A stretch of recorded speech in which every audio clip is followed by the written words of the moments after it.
Hey guys, Brian Hilliard here, author of the best-selling book, Networking Like a Pro, and creator of the popular program, How to Get Higher Paying Coaching Clients Without Being Pushy. And as you can see, we are joined on the set by Barley the dog. Now, Barley is a terrific dog. He's actually a 55-pound Shiba Inu.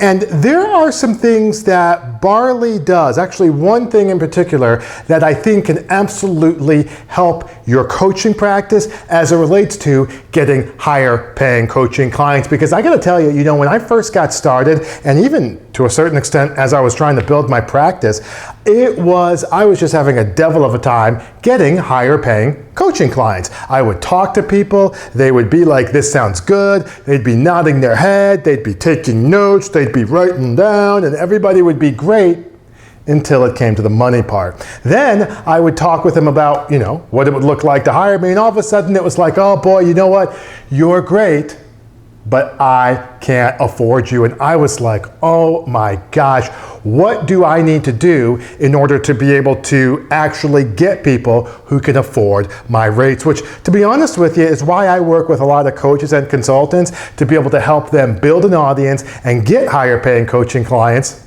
without being pushy. A lot of times I run into folks who are really good at what they're good at. They have a strong commitment and they have a world-class training background, but they don't have the tools and processes that are needed in order to attract prospects who can actually afford their rates. So what I do is put together a step-by-step plan for coaches to help them build an audience and get higher paying coaching clients without being pushy, salesy, or otherwise over the top. Which brings us here to the Barl dog. Now, what is it that you're thinking? You're like, well, Brian, what could your dog actually be doing that maybe I'm doing that's holding me back? Well, let me tell you a story. Barley, when we go out and I take him for a walk, here's what happens. I'll walk around the neighborhood, right? And Barley does not like cats, so he is not to be trusted. If you have a cat, Barley is not to be trusted alone with them. He doesn't like them, okay? Now, when we're walking or I'm walking him outside, I will be, walking, and if he sees a cat, sees like a bush or something like that, boom, he pounces and goes right after it, okay? Now, here's the interesting thing. If he sees a cat in a bush, right, he'll go after it. And even a week, 2 weeks, 3 weeks later, Barley, he's still going after that bush. He jumps in like he's stalking it. Now, that cat's long gone. The cat actually hasn't been there. He was actually only there one time, all right? But Barley doesn't think like that. Barley is like, listen, there was a cat there at one point in time. I don't like cats. I want to go chase that cat. I'm going to get that cat in that bush. Okay? What he does not say is, boy, you know what? It was raining out before, it's not raining out now, or even vice versa. When I was going out, it wasn't raining, and this bush actually is closer to the pond, and therefore the water runoff is going to be this probably, even though I saw a cat there at one point in time, he might not be there going forward. Let me put a better strategy together to figure out where the cats are. No, Barley doesn't think like that. And you're like, okay, well, how does that relate to me? Because a lot of times as coaches, we can have that kind of everything to everyone approach, can't we? We see a cat, and we see something, we see a potential client, and we're like, let me go get that. And then we see another one, and boom, we go chase that. Barley, he'll chase squirrels, I've seen him chase cats, deer. That's an interesting thing to watch. Barley sees the deer 50 yards away, the deer sees him, Barley goes tearing after it, deer looks again, jump, gone. Okay? But a lot of times it can feel like that with our own coaching practice, that we're so busy chasing people around, jumping into one proverbial bush after the other without really having anything resembling some consistent results. Which is why you absolutely need to have two things. You absolutely have to have a niche market, all right, where you have people who are attracted to you. And you also be able to have an audience, a group of following, people who are already following you. Why?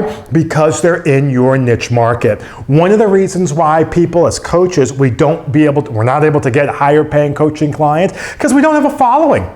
We say we want one, we try to get one, but we actually don't have one. We don't have a Facebook group, we don't have a LinkedIn following, we don't have any type of social or a newsletter or anything like that. We've got bits and pieces, but we don't have a real following. So what you want to be doing is you want to absolutely be able to put together a game plan where you have a niche market, where you can take a look at your value proposition, and where you can say, all right, listen, this client or this prospect was a good prospect and I found them through networking at this event. All right, let me try more events like that.